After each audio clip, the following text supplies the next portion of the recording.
होना चाहेगा, कहेगा या अल्लाह मुझे दुनियादारों का मोहताज ना बना, अपनी बारगाह से अता फरमा। जो लोगों से बेनियाज होना चाहेगा अल्लाह लोगों से बेनियाज कर देगा। और फरमाया जो सब्र का इरादा करेगा अल्लाह उसे सब्र की तौफीक भी अता फरमा देगा। इरादा तो करे, प्रोग्राम तो बनाए, तौफीक तो अल्लाह देगा।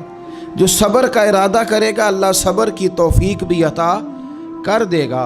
और हुजूर सल्लल्लाहु ताला अलैहि वसल्लम फरमाने लगे, याद रखो किसी बंदे को जो बेहतरीन तोहफ़ा दिया गया है ना, अगर किसी को कोई बेहतरीन अतिया मिला है